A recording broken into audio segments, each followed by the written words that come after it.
Clutch plate ಬದಲಾವಣೆ. Replacement of clutch plate. Clutch ಪ್ಲೇಟ್ನ maintenance ನಿಮ್ಮ ಬೈಕ್ನ ಸ್ಮೂತ್ ಕಾರ್ಯಾಚರಣೆಗೆ ಬಹಳ ಅಗತ್ಯವಾಗಿದೆ.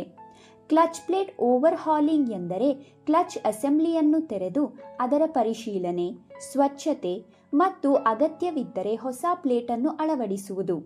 ಒಂದು ವೇಳೆ ನಿಮ್ಮ ಬೈಕ್ನ ಪಿಕಪ್ ಕಡಿಮೆಯಾಗಿದ್ದರೆ, ಎಂಜಿನ್ನ ಪವರ್ ಸರಿಯಾಗಿ ಟ್ರಾನ್ಸ್ಫರ್ ಆಗದಿದ್ದರೆ ಅಥವಾ ಕ್ಲಚ್ ಸ್ಲಿಪ್ ಆಗುತ್ತಿದ್ದರೆ ಆಗ ಕ್ಲಚ್ ಪ್ಲೇಟ್ ಅನ್ನು ಬದಲಾಯಿಸುವುದು ಅಗತ್ಯವಿರಬಹುದು.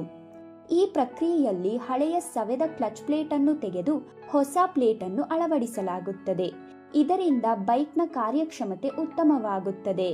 ಇಂದು ನಾವು ಕ್ಲಚ್ ಪ್ಲೇಟ್ ಮತ್ತು ಪ್ರೆಷರ್ ಪ್ಲೇಟ್ ಬದಲಾಯಿಸುವುದನ್ನು ನೋಡೋಣ. ಇದಕ್ಕಾಗಿ ನಮಗೆ ಈ ಉಪಕರಣಗಳ ಅಗತ್ಯವಿದೆ: socket spanner set, ring spanner, T spanner, Phillips screwdriver, clutch lock nut socket, long nose plier, scraper, mallet hammer, oil drain tray, brush, funnel, ಕುಪ್ಪಿ, clutch holder tool. Clutch plate ಬದಲಿಸುವ ಮೊದಲು ಎಂಜಿನ್ನಿಂದ ಎಂಜಿನ್ ಆಯಿಲ್ ಅನ್ನು drain ಮಾಡುವುದು ತುಂಬಾ ಅಗತ್ಯ. ಇದಕ್ಕಾಗಿ ಮೊದಲು ಡಿಪ್ ಸ್ಟಿಕ್ ಅನ್ನು ಹೊರತೆಗೆದು ಸಾಕೆಟ್ ಸ್ಪ್ಯಾನರ್ ಬಳಸಿ ಡ್ರೈನ್ ಬೋಲ್ಟ್ ಅನ್ನು ತೆರೆದು ಹಳೆಯ ಎಂಜಿನ್ ಆಯಿಲ್ನನ್ನು ಡ್ರೈನ್ ಟ್ರೇಯಲ್ಲಿ ಹೊರಹಾಕಿ. ಅದಾದ ನಂತರ ಸಾಕೆಟ್ ಸ್ಪ್ಯಾನರ್ನ ಸಹಾಯದಿಂದ ಕಿಕ್ ಲೀವರ್ ಅನ್ನು ತೆಗೆದುಹಾಕಿ. ರೈಟ್ ಕ್ರ್ಯಾಂಕೇಸ್ ಕವರ್ ಮೇಲಿರುವ ಕ್ಲಚ್ ಕೇಬಲ್ ಅನ್ನು ಕ್ಲಚ್ ಲಿವರ್ನಿಂದ ಬೇರ್ಪಡಿಸಿ. ಟಿ ಸ್ಪ್ಯಾನರ್ನ ಸಹಾಯದಿಂದ ರೈಟ್ ಕ್ರ್ಯಾಂಕೇಸ್ ಕವರ್ ಮೇಲೆ ಇರುವ ಎಲ್ಲ ಬೋಲ್ಟ್ಗಳನ್ನು ತೆಗೆದುಹಾಕಿ. ರೈಟ್ ಕ್ರ್ಯಾಂಕೇಸ್ ಕವರ್ ತೆರೆಯದಿದ್ದರೆ ಮ್ಯಾಲೆಟ್ ಹ್ಯಾಮರ್ನಿಂದ ಅದನ್ನು ಸ್ವಲ್ಪ ನಿಧಾನವಾಗಿ ಹೊಡೆಯಿರಿ. ಇದರಿಂದ ರೈಟ್ ಕ್ರ್ಯಾಂಕೇಸ್ ಕವರ್ ಸಡಿಲಗೊಂಡು ಸುಲಭವಾಗಿ ಹೊರಬರುತ್ತದೆ. ಈಗ ರೈಟ್ ಕ್ರ್ಯಾಂಕೇಸ್ ಕವರ್ ಅನ್ನು ಎಂಜಿನ್ನಿಂದ ಬೇರ್ಪಡಿಸಿ. ನಂತರ ಸ್ಕ್ರೂ ಡ್ರೈವರ್ನ ಸಹಾಯದಿಂದ ಆಯಿಲ್ ಫಿಲ್ಟರ್ ರೋಟರ್ ಕವರ್ ಅನ್ನು ತೆಗೆಯಿರಿ. ಇದಾದ ನಂತರ ಪ್ರೈಮರಿ ಗಿಯರ್ ಅನ್ನು ಲಾಕ್ ಮಾಡಿ. ರೋಟರ್ ಮೇಲೆ ಇರುವ ಕ್ಯಾಸಲ್ ನಟ್ ಅನ್ನು ಕ್ಲಚ್ ಲಾಕ್ ನಟ್ ಸಾಕೆಟ್ ಮತ್ತು ಟಾಮಿ ಬಾರ್ ಸಹಾಯದಿಂದ ತೆಗೆಯಿರಿ. ಕ್ಯಾಸಲ್ ನಟ್ ತೆಗೆದ ನಂತರ ವಾಷರ್ ಅನ್ನು ಹೊರತೆಗೆಯಿರಿ ಮತ್ತು ಆಯಿಲ್ ಫಿಲ್ಟರ್ ರೋಟರ್ ಅನ್ನು ಹೊರತೆಗೆದು ಹಾಕಿ. ಈಗ ಟಿ ಸ್ಪ್ಯಾನರ್ ಸಹಾಯದಿಂದ ಆಯಿಲ್ ಸಪರೇಟರ್ ಪ್ಲೇಟ್ ಅನ್ನು ತೆಗೆದುಹಾಕಿ. ಆಯಿಲ್ ಸಪರೇಟರ್ ಪ್ಲೇಟ್ ತೆಗೆದುಹಾಕುವಾಗ ಅದರಲ್ಲಿ ಇರುವ ಆಯಿಲ್ ಹೊರಬೀಳಬಹುದು.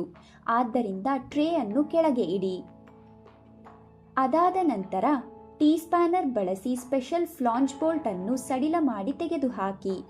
ಇದರಿಂದ ಕ್ಲಚ್ ಲಿಫ್ಟರ್ ಪ್ಲೇಟ್ ಅನ್ನು ಸುಲಭವಾಗಿ ತೆಗೆದುಹಾಕಬಹುದು. ಕ್ಲಚ್ ಲಿಫ್ಟರ್ ಪ್ಲೇಟ್ ತೆಗೆದ ನಂತರ ಅದರ ಹಿಂದೆ ಇರುವ ಕ್ಲಚ್ ಸ್ಪ್ರಿಂಗ್ ಅನ್ನು ಜಾಗ್ರತೆಯಿಂದ ತೆಗೆದುಹಾಕಿ. ನಂತರ ಕ್ಲಚ್ ಹೋಲ್ಡರ್ ಬಳಸಿ ಕ್ಲಚ್ ಅನ್ನು ಲಾಕ್ ಮಾಡುತ್ತಾ ಕ್ಯಾಸಲ್ ನಟ್ ಅನ್ನು ಕ್ಲಚ್ ಲಾಕ್ ನಟ್ ಸಾಕೆಟ್ ಮತ್ತು ಟಾಮಿ ಬಾರ್ನ ಸಹಾಯದಿಂದ ತೆಗೆದುಹಾಕಿ. ಕ್ಯಾಸಲ್ ನಟ್ ತೆಗೆದ ನಂತರ ಅದರ ಹಿಂದೆ ಇರುವ ವಾಷರ್ ಅನ್ನು ಕೂಡ ಜಾಗ್ರತೆಯಿಂದ ತೆಗೆದುಹಾಕಿ. ಈಗ ಕ್ಲಚ್ ಹೌಸಿಂಗ್ನಿಂದ ಕ್ಲಚ್ ಹಬ್, ಕ್ಲಚ್ ಪ್ಲೇಟ್ ಮತ್ತು ಪ್ರೆಷರ್ ಪ್ಲೇಟ್ ಅನ್ನು ಜಾಗ್ರತೆಯಿಂದ ತೆಗೆದುಹಾಕಿ. ಅದಾದ ನಂತರ ಕ್ಲಚ್ ಪ್ರೆಷರ್ ಪ್ಲೇಟ್ನ ಹಿಂದೆ ಇರುವ ಕಟ್ ವಾಷರ್ ಅನ್ನು ತೆಗೆದುಹಾಕಿ. ಈಗ ಕ್ಲಚ್ ಪ್ರೆಷರ್ ಪ್ಲೇಟ್ನಿಂದ ಕ್ಲಚ್ ಪ್ಲೇಟ್ ಮತ್ತು ಕ್ಲಚ್ ಫ್ರಿಕ್ಷನ್ ಡಿಸ್ಕ್ ಅನ್ನು ಬೇರ್ಪಡಿಸಿ. ನಂತರ ಕ್ಲಚ್ ಸೆಂಟರ್ನಿಂದ ಹಬ್ ಅನ್ನು ತೆಗೆದು ಪ್ರೆಷರ್ ಪ್ಲೇಟ್ ಅನ್ನು ಹೊರತೆಗೆಯಿರಿ.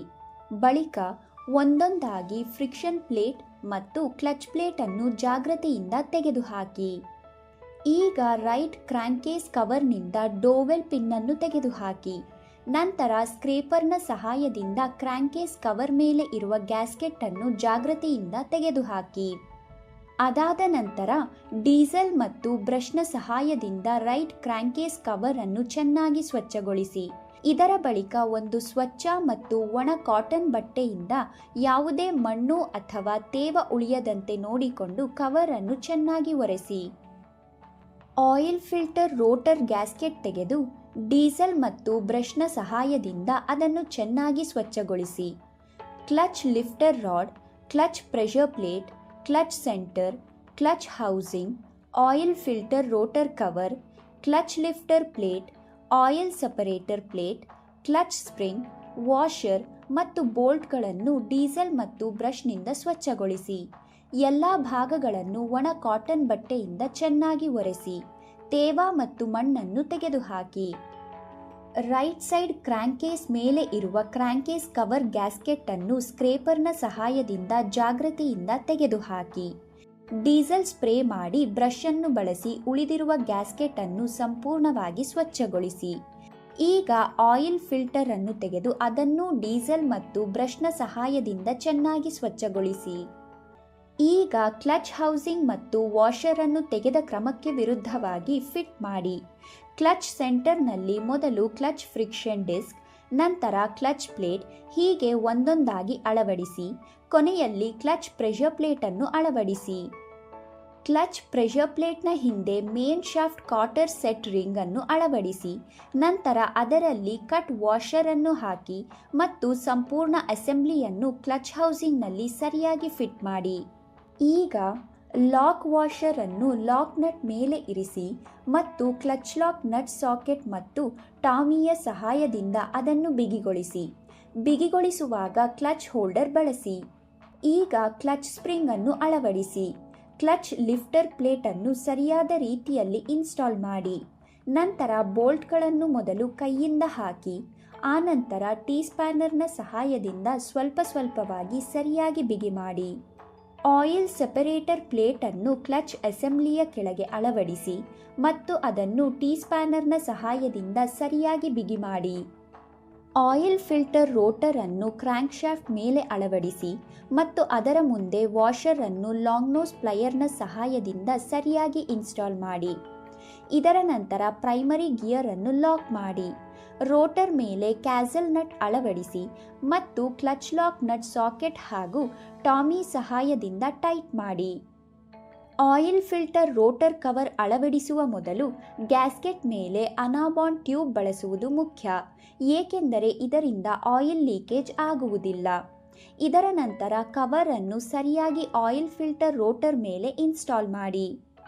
ರೈಟ್ ಕ್ರ್ಯಾಂಕೇಸ್ ಕವರ್ ಮೇಲೆ ಅನಾಬಾಂಡ್ ಹಾಕಿ ಅದರ ಮೇಲೆ ಗ್ಯಾಸ್ಕೆಟ್ ಅನ್ನು ಸರಿಯಾಗಿ ಅಳವಡಿಸಿ, ಬಳಿಕ ಟೀ ಸ್ಪ್ಯಾನರ್ನ ಸಹಾಯದಿಂದ ಎಲ್ಲ ಬೋಲ್ಟ್ಗಳನ್ನು ನಿಧಾನವಾಗಿ ಬಿಗಿಗೊಳಿಸಿ. ಕಿಕ್ ಶಾಫ್ಟ್ ಮೇಲೆ ಕಿಕ್ ಲೀವರ್ ಅನ್ನು ಅಳವಡಿಸಿ ಟೀ ಸ್ಪ್ಯಾನರ್ ಸಹಾಯದಿಂದ ಸರಿಯಾಗಿ ಬಿಗಿಗೊಳಿಸಿ. ಕ್ಲಚ್ ಲಿವರ್ಗೆ ಕ್ಲಚ್ ಕೇಬಲ್ ಅನ್ನು ಅಳವಡಿಸಿ ಅದನ್ನು ಸರಿಯಾದ ರೀತಿಯಲ್ಲಿ ಸೆಟ್ ಮಾಡಿ. ಡ್ರೇನ್ ಬೋಲ್ಟ್ ಅನ್ನು ಬಟ್ಟೆಯಿಂದ ಸ್ವಚ್ಛಗೊಳಿಸಿ ಮತ್ತು ಅದನ್ನು ಮರುಸ್ಥಾಪಿಸಿ. ಫನಲ್ನ ಸಹಾಯದಿಂದ ಎಂಜಿನ್ನಲ್ಲಿ ಹೊಸ ಎಂಜಿನ್ ಆಯಿಲ್ನನ್ನು ತುಂಬಿ. ಎಂಜಿನ್ನಲ್ಲಿ ಹೊಸ ಎಂಜಿನ್ ಆಯಿಲ್ ತುಂಬುವುದರಿಂದ ಲ್ಯೂಬ್ರಿಕೇಷನ್, ಕೂಲಿಂಗ್, ಸ್ವಚ್ಛತೆ, ಎಂಜಿನ್ನ ಆಯುಷ್ಯ ಮತ್ತು ಕಾರ್ಯಕ್ಷಮತೆಯು ಉತ್ತಮವಾಗಿರುತ್ತದೆ. ಈಗ ಡಿಪ್ಸ್ಟಿಕ್ ಸಹಾಯದಿಂದ ಎಂಜಿನ್ ಆಯಿಲ್ನ ಮಟ್ಟವನ್ನು ಪರಿಶೀಲಿಸಿ. ಅದರ ಮಟ್ಟವು ಸರಿಯಾಗಿದ್ದರೆ ಡಿಪ್ಸ್ಟಿಕ್ ಅನ್ನು ಮತ್ತೆ ಎಂಜಿನ್ ಮೇಲೆ ಸರಿಯಾಗಿ ಅಳವಡಿಸಿ. ಸಾರಾಂಶ: ನಾವು ಬೈಕ್ನ ಕ್ಲಚ್ ಪ್ಲೇಟ್ ಅನ್ನು ಬದಲಿಸುವ ಮತ್ತು ಅದರ ಮೇಂಟೆನೆನ್ಸ್ನ ಸಾಮಾನ್ಯ ಪ್ರಕ್ರಿಯೆಯನ್ನು ತಿಳಿದುಕೊಂಡಿದ್ದೇವೆ. ಜೊತೆಗೆ ಸರಿಯಾದ ರೀಅಸೆಂಬ್ಲಿ ಮತ್ತು ಸೀಲಿಂಗ್ ಮಾಡಲು ಅಗತ್ಯವಾದ ಹಂತಗಳನ್ನೂ ಚರ್ಚಿಸಿದ್ದೇವೆ. ಕ್ಲಚ್ ಕಾಂಪೊನೆಂಟ್ಸ್ ಅಥವಾ ಘಟಕಗಳ ಸರಿಯಾದ ಮೇಂಟೆನೆನ್ಸ್ ಪವರ್ ಟ್ರಾನ್ಸ್ಮಿಷನ್ ಅನ್ನು ಸ್ಮೂತ್ ಆಗಿ ಉಳಿಸಲು, ಎಂಜಿನ್ನ ಕಾರ್ಯಕ್ಷಮತೆಯನ್ನು ಹೆಚ್ಚಿಸಲು ಮತ್ತು ಬೈಕ್ನ ಆಯುಷ್ಯವನ್ನು ವೃದ್ಧಿಸಲು ಬಹಳ ಮುಖ್ಯವಾಗಿದೆ. ನಿಯಮಿತ ಪರಿಶೀಲನೆ ಮತ್ತು ಸಮಯಕ್ಕೆ ಸರಿಯಾಗಿ ಸವೆದಿರುವ ಭಾಗಗಳನ್ನು ಬದಲಿಸುವುದು ಕ್ಲಚ್ ಸ್ಲೀಪೇಜ್ ಮತ್ತು ಪಿಕಪ್ ಕಡಿಮೆಯಾಗುವಂತಹ ಸಮಸ್ಯೆಗಳನ್ನು ತಪ್ಪಿಸಲು ಸಹಾಯ ಮಾಡುತ್ತದೆ. ಈ ಮೇಂಟೆನೆನ್ಸ್ ವಿಧಾನವನ್ನು ಅನುಸರಿಸುವುದರಿಂದ ರೈಡರ್ಗಳು ತಮ್ಮ ಬೈಕನ್ನು ದೀರ್ಘಕಾಲದವರೆಗೆ ಸಮರ್ಥವಾಗಿ ಮತ್ತು ಸುರಕ್ಷಿತವಾಗಿ ಬಳಸಬಹುದು. ಈಗ ನಿಮಗಾಗಿ ಒಂದು ಕೆಲಸ: ನಿಮ್ಮ ವಾಹನದ ಎಂಜಿನ್ ಆಯಿಲ್ ಮಟ್ಟವನ್ನು ಡಿಪ್ಸ್ಟಿಕ್ನ ಸಹಾಯದಿಂದ ಪರಿಶೀಲಿಸಿ ಮತ್ತು ಅದು ಸರಿಯಾದ ಮಟ್ಟದಲ್ಲಿದೆಯೇ ಎಂದು ಖಚಿತಪಡಿಸಿಕೊಳ್ಳಿ. ನಿಮ್ಮ ಅನುಭವವನ್ನು ನೋಟ್ ಮಾಡಿ.